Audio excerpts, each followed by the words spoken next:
Hey guys, welcome back to the channel. Today we're going to be going over Chapter 39 of the American Pageant, titled The Resurgence of Conservatism from 1980 to 1992. We're going to be using the 16th edition of the pageant. If you have an earlier or a later version or just a completely different textbook, don't worry about it, the content's going to be the same. To start off, here are the key concepts for the chapter. These are located at the front of every chapter, at least in the pageant. That's exactly where we got it from. What I like to do is just take notes on it, and then after I read through the chapter, or even as I'm going along, I'll just put in the key terms bullet point, and this will really help you organize and compartmentalize your information. So I highly suggest you do that, but if you don't want to do that, you can just take a picture of it, and it will really just serve as like takeaways. Okay, so first off, let's talk about the election of 1980. This is where we get introduced to Ronald Reagan. You should know that he denounced an active government and the failures of social engineering of the 1960s, like Lyndon B. Johnson's Great Society programs. But he also wanted to advocate for the common man, and he tried to win over lower middle-class whites by convincing them that Democrats served the federal government and minorities only. He was an actor before he became a politician, and he was known for trying to get rid of suspected communists in Hollywood during the McCarthy era. And he used to actually preach views pretty similar to the New Deal, very liberal, but he gradually became more conservative. And his rise to power was facilitated by the somewhat poor reputation that Carter's administration had garnered among the public. In fact, there was a division among the Democratic Party between Carter and ABC, anybody but Carter. In fact, the ABC faction ended up supporting Edward Kennedy. And this division led to Reagan winning the election. It's kind of like an unintentional divide and conquer strategy. Interestingly enough, the Iranian hostages from the Iranian hostage crisis are released on the day of Reagan's inauguration. In his farewell address, Carter emphasized the need to prevent an arms race, preserve the natural environment, and protect human rights around the world. In fact, he signed a bill preserving millions of acres of land in Alaska. And although he was well-intentioned and intelligent, Carter's lack of management skills and the bad political and social climate of the U.S. prevented him from accomplishing his goals in the White House, although he did make significant strides in human rights protections post-presidency, leading him to earn the Nobel Peace Prize in 2002. So let's talk about Reagan's values. He wanted free markets, no bureaucracy, and to improve the nation's economy, and this matched the goals of a fellow conservative who's Prime Minister Margaret Thatcher in Britain, which strengthened the Anglo-American alliance. The progress made with the New Deal and the Great Society programs were basically countered with the new conservative movement. Reagan passes Proposition 13, and this was passed after a tax revolt in California, where people were tired of paying for extensions of government benefits. And basically the proposition cut property taxes and certain government welfare services. And Reagan built on this by cutting social programs like food stamps and job training centers, but Social Security and Medicare, the big takeaways from the New Deal, remained safe. And a certain group that you should know about are the boll weevils. These were Southern conservative Democrats who left their party to support Reagan, and it shows how neoconservatives or new conservatives aided in Reagan's political rise as they left the Democratic Party feeling disillusioned. His rise in popularity as president led to Congress happily taking in his budget proposals, including tax reductions. One important economic theory you should know about is supply-side economics, and this really inspired Reagan's economic tax reductions. It would stimulate investment and productivity, which would lead to substantial economic growth and reduce the federal deficit that had resulted from years of deficit spending, years of new welfare programs without tax increases. So ultimately, Reagan was trying to reduce the national debt. These tight money policies actually led to a recession, which Democrats blamed on Reagan, even though technically it started under Carter, and said that the policies disproportionately affected the poor. Although the recession did eventually end, the wealth gap grew, but middle-class Americans stayed relatively the same. So the rich got richer, the poor got poorer, and the middle class were generally unaffected. Some people you should know are the yuppies. These were young working people who would flex their wealth, and it really symbolized the pursuit of wealth that characterized the 80s. And keep in mind that, in trying to reduce the country's deficit spending, Reagan himself was guilty of using deficit spending and borrowing to bolster the economy. So let's talk about Reagan's foreign policy. This is a huge part of his administration. and it affects many parts of the world. For one, Central America. And in Central America, there's a revolution, and it overthrew the dictator of Nicaragua in 1979. Carter, ignoring the anti-American rhetoric of the Sandinistas, tried to foster a good relationship with them, but Reagan chose instead to fire back at them, accusing them of using the country as a base for communism to spread throughout Central America. Reagan later sent in reinforcements to the pro-American government in El Salvador and sent aid to the Contras, or the people going against the Sandinistas. And Reagan also sends troops to Grenada in the Caribbean, where Marxists had overthrown the government and come to power. And ultimately, all these actions show that Reagan wants to boast about America's power while also ensuring that democratic ideals are upheld internationally. Similarly, in Russia, you see that he condemned the Soviets as a source of all evil, but agreed to negotiate. And to do this, he expanded the power of the US military while simultaneously threatening the Soviets about the potential for a new arms race. And given that the US had a stronger economy and could in theory bear the brunt of the war, the Soviets agreed to negotiate. And you see this again, trying to get the Soviets to negotiate, where Reagan passes the Strategic Defense Initiative in 1983, and it's popularly known as Star Wars. And Reagan vowed to pursue this missile defense system that used the latest technologies. And the idea was that, the US would send these battle stations into orbit. And if the station saw a missile in the air, it would vaporize it with a laser beam before liftoff.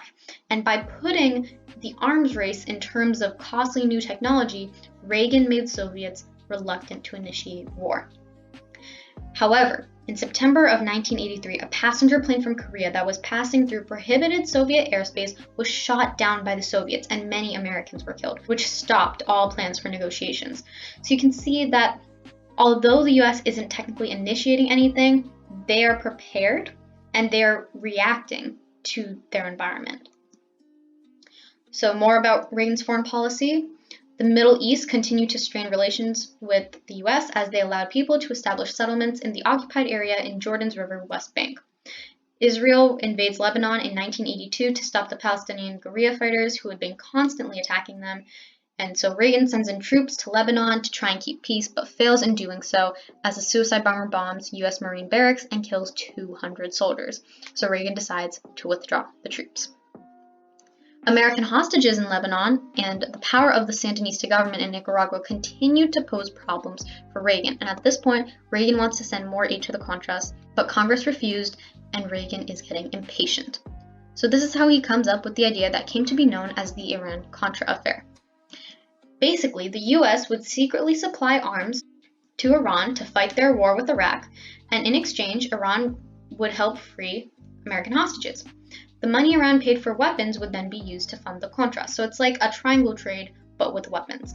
And when the public found out, it sparked controversy and distracted the nation from Reagan's improved relationship with Russia to his lies, tarnishing his reputation.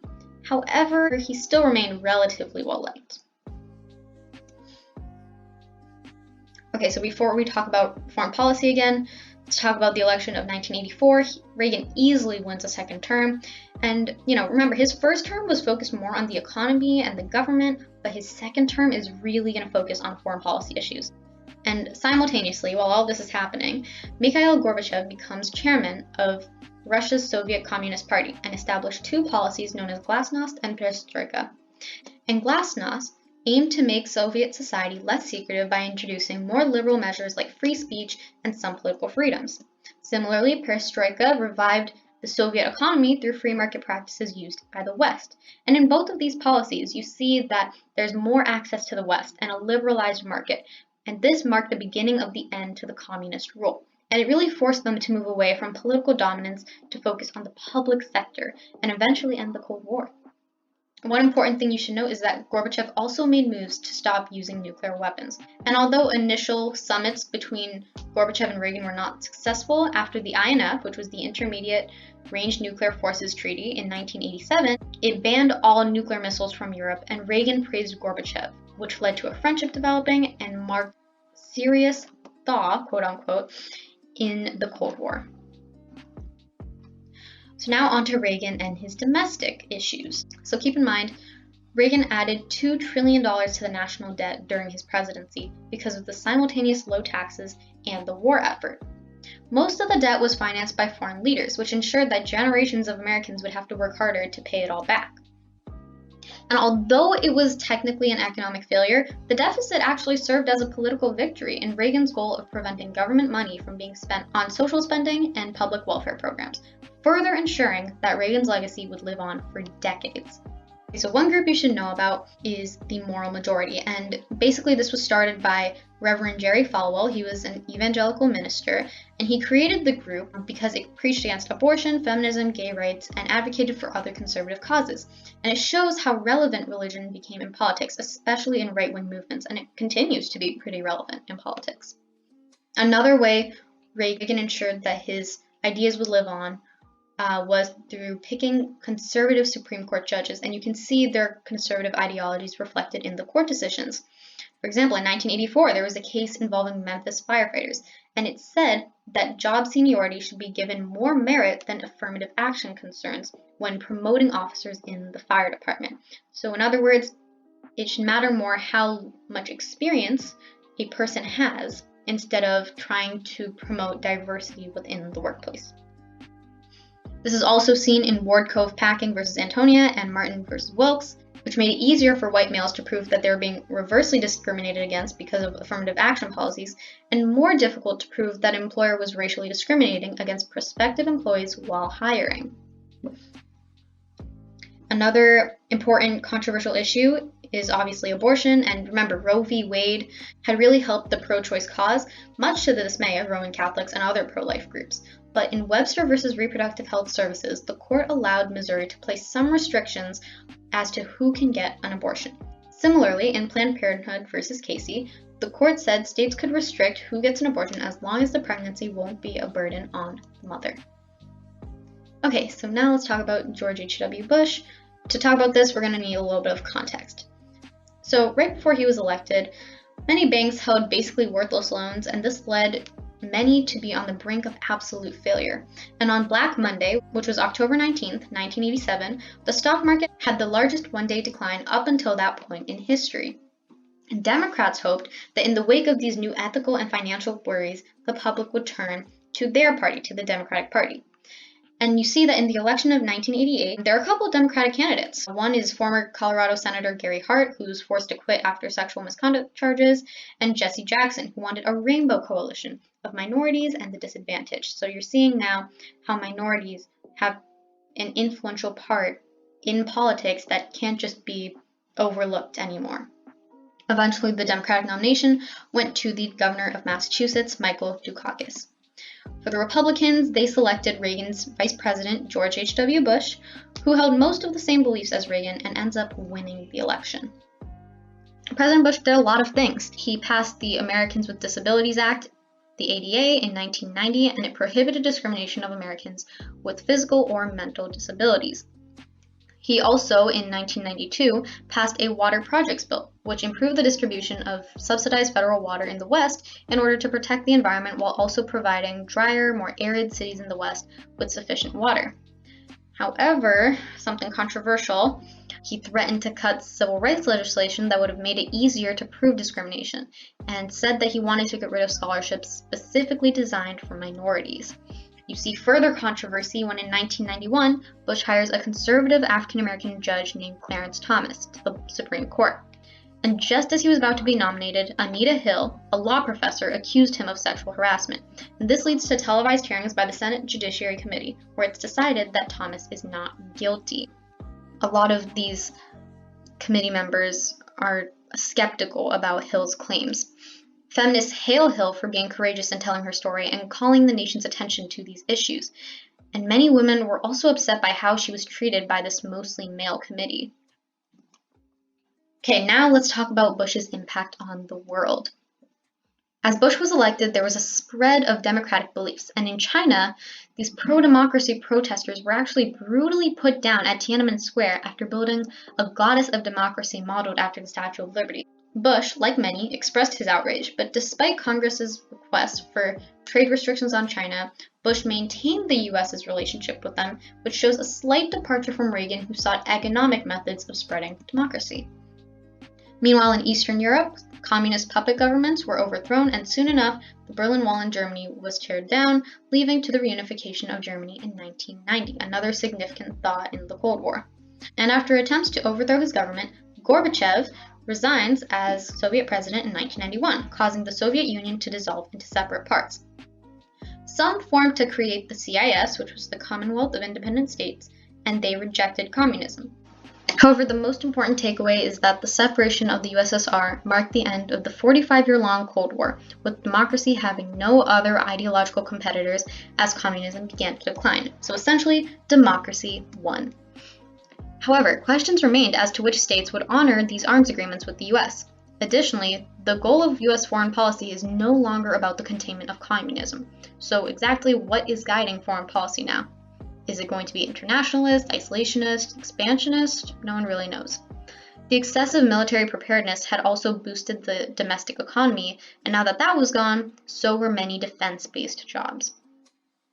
So this is a long paragraph, but bear with me, I could not fit it into bullet points on one slide. Saddam Hussein, the leader of Iraq, attacked the oil-rich Kuwait in the hopes of financially recovering from Iraq's nearly decade-long war with Iran. Ironically, the US had actually initially aided Iraq in these goals, but the UN Security Council demanded that Iraq withdrew troops, and despite the embargo, they still failed to do so. So finally, the US spearheads an operation to send troops into the area and also drop bombs on Iraq and Kuwait. And in Operation Desert Storm, the US troops finally attack by land, and Hussein agrees to a ceasefire and Kuwait is freed. And although the US won a relatively quick victory, Hussein remained a threat, although dormant at the moment. So yeah, that about wraps up the chapter. Here are the credits for how we got this presentation and the information. And that's the end of the chapter. Thank you so much for watching. Comment below if you have any questions. Make sure to like and subscribe.